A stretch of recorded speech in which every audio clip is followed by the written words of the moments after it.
The Rebel Capitalist Show. Before we hit the record button, you were talking about some ideas that you've had about cycles. Yeah. And I think they were incredibly interesting. So can you dive into that a little bit further? Yeah, for sure. I think cycles are very powerful. There's all different types of cycles. Um, I think that I've been asked many times by younger people, and what's this?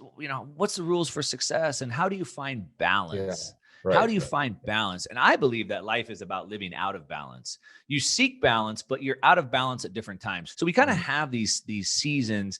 The Bible talks about seasons, the law of sowing and reaping. You sow and then you reap. And King Solomon in Ecclesiastes, the wisest man in the world, said that there's a season for everything. And so, we can see 4-year presidential cycles. There's business cycles and credit cycles, and there's all these different cycles. And a lot of it we were talking about before, history and understand history, because history, it repeats. I mean, Mark Twain said it doesn't repeat, it rhymes. And there's 3 cycles that I've been tracking. And one of them was really outlined in a book called The Pendulum. And it's a great book. And it's like a pendulum swinging back and forth, if you would imagine it like that. And it's an 80-year cycle. And in the book, they did an amazing job. They traced it back thousands of years, and they give you all the examples of it swinging each time. But it basically swings from what they call a we cycle. We would be us together. We're all in this together. Collectivism, globalism, centralization, central planning, right? We. And then it swings back to a me. They call it me, which is individualism or decentralization.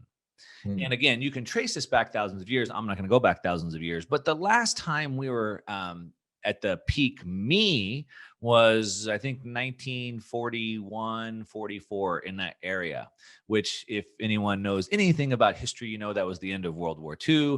That was the creation of the UN. That was when the EU was getting formed. That was when Bretton Woods and our global monetary system was formed, and all of those things. So you can IMF and the World Bank too. the IMF, all that, right? So you can see the power, but that was when it got created, right? And so then the pendulum's been swinging, and I think you can easily see that we're peak globalism right now, where the IMF, the 3-letter agencies, the NGOs are running the world at this point. The WF, World Economic Forum, the World Health Organization, the World Trade Organization. I unveiled a new one on my channel a couple weeks ago, the WMO. Most people haven't heard of, the World Meteorological Organization. Right. And that's what's running the IPCC, selling carbon credits, and the whole climate change and all that. Okay. Wow. Yeah, so that's another one that most people, I unveiled that one. It was pretty deep. But so you can see that these organizations were formed, and now we're peak globalism, and it's really pretty evident to see. A couple of quick examples would be, before the pandemic, there was, I think, 8 different countries around the globe that had over 1 million people each in the streets protesting. I mean, it was massive. It started with the Yellow Jackets in France. Right.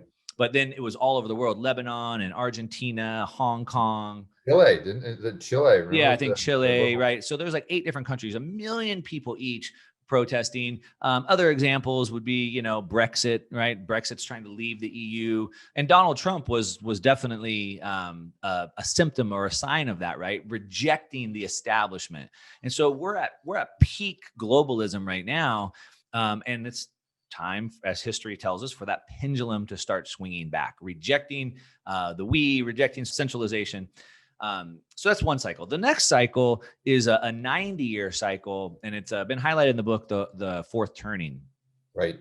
And the quick example, and I think you've covered it on one of your videos before, but it's hard times bring strong men bring good times bring weak men bring bad times. And then the cycle repeats. Bad times bring strong men. So it's highlighting that. And in that 90-year cycle, we're clearly at the end of that, and in the fourth turning, which is weak men created bad times. And so those cycles are both converging at the same time. And there's a lot to unpack into each of those, of course. I was going to ask you, how do you layer over Dalio's long-term debt cycle and short-term debt cycles with those social cycles you were referring to? Yeah, I believe there's a 90-year credit cycle that also overlaps at the same time. Yeah. I haven't, there's that. I know Harry Dent also has a couple cycles that he's been talking about, and I haven't dug in to see exactly how those overlap. And I believe they're intersecting at the same time. I just haven't layered those in yet. But a lot of this is, a lot of this seems very complex. And what I've always tried to do is I take these complex subjects, and you do as well on your whiteboard videos, and take these complex subjects and make them easy to understand. And I believe that these, academia economists, they try to make things very complicated, and then I don't understand it. So I'll just defer to you. You're the expert. But really, you can always break them down to their most basic. And we might call them first principles. But if you like all pricing is subjective. Like pricing is set by supply and demand. Like you can come up with all the economic models in the world, tell me how pricing comes up. But at the end of the day, it's supply and demand, right? It's super basic. And then there's natural laws of the universe, like gravity, for example. And as I said, like sowing and reaping. So there's a law that says I must produce before I consume. Simple, right? But today in the fourth, you'd think that was simple. Well, you would think it'd be simple, right? But back to the fourth turning. The reason why we had strong men brought great times, and those great times, they were able to stockpile massive amounts of wealth. Right? They created massive amount of prosperity, and they stocked it away. Now, in the Bible, again, they talk about like 7-year like bankruptcy cycles. In the Egyptians and the Israelites, they had to stockpile 7 years of food because then there were 7 years of famine. And so they had stockpiled all this wealth, all this productivity. Those great times allowed them to do that. But today, in the fourth cycle, we're at a period where we have all of academia and government. They're people that have never produced. Right. All they've done is live off the production of the previous cycles, right, of the past. And so it's completely distorted their viewpoint. They have no real world understanding to like make these policies off of. And so that's what those great times brought weak men, and those weak men brought the bad times. And so it's just natural law, I believe, will always win. And so we're in that fourth cycle. The one thing that I'll add to that without going too deep into it is that what's important to understand is in the fourth cycle, in the fourth turning, it change happens really, really fast. So it goes, Vladimir Lenin said that there's decades where nothing happens, and then there's days where decades happen. And so I think he's specifically talking about the fourth turning because it's right there where like change happens. So we have this pendulum is about to swing, and like something's going to give. Like we know it, right? You're taking on the Fed. I mean, there's it's unsustainable what's happening. So something's going to give. We're at the fourth turning, which is interesting. And then the last one, the third cycle that I'm layering on right now, is something that most people don't think about because it's outside of economics and out of social economics, but it's technological cycles. And so there's been 4 technological revolutions. Now I'm talking about a revolution. I'm talking about a new technology. Like the iPhone was a new technology, but it wasn't a revolution. It was part of the 1971's telecommunications revolution. So in 1971, we got the microprocessor. The microchip allowed us to get personal computers and allow us to get phones. So it was a new technology, but it wasn't a revolution, if that makes sense. Yeah. The revolutions are, I'll go back and recap them super fast, but in the 1700s, we had the Industrial Revolution, right? So we brought, a revolution is something that changes humanity, right? Like for since the beginning of time, people were working in the fields with their hands. And all of a sudden now we have factories. Like that was a massive shift in the world. Fast forwarding, we had steam engines. So people had used wind for all of humanity to get around. And now we have steam engines to transport on land, train, boat, ship, et cetera. That was a massive shift. We had, I think that was also that and in steel. Then we had electricity. So imagine the shift in humanity for that, right? Where people had lived under candle power basically their whole life.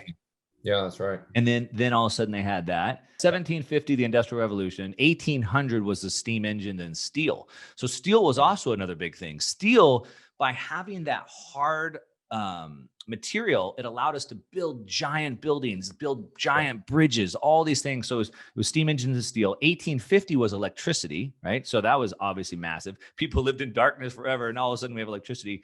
And then that was a revolution. And then, of course, look what electricity has allowed us to do. 1900 was cars. 1908, was the car. So for all of humanity had always gone by walking or horse. And then there's cars. Then 1971 was the telecommunications, the microprocessor, which of course we just talked about. If you go back and kind of count these up, you'll notice that they're about every 50 years. Okay. So 1971 plus 50 years brings us to 2021. So we have, that's the third cycle. So we have the pendulum rejecting centralization. At the same time, rejecting institutions, right? At the same time, we have this fourth turning where decades happen in days. And then at the same time, we have a technology now that I believe, I'm a big Bitcoin guy. I got it on my wall. Bitcoin is so much bigger than anybody realizes. And the smarter you are, the harder time you have to grasp it. And the reason why is because you're like, oh yeah, it's kind of like money. I get that. Oh yeah, it's kind of like digital gold. Yeah, I get that. Oh, it's kind of like a new form. Oh yeah, I get that. Like, no, you don't. I've been studying it for 7 years and I still don't get it. It's a technological revolution that we don't understand how deep it is. And from a high level, what it is it's a way to decentralize everything. So it's a way, and it's not just money. We're starting to see now on layer 2 applications. Now we're doing text, peer-to-peer text, voice, video, purely decentralized on the most secure computer network in the history of the world. So I think that we have this global shift, this 80-year pendulum shift, rejecting centralization, going back to decentralization. We have a fourth turning where change happens fast. And we have a technological revolution to decentralize the world all at the same time.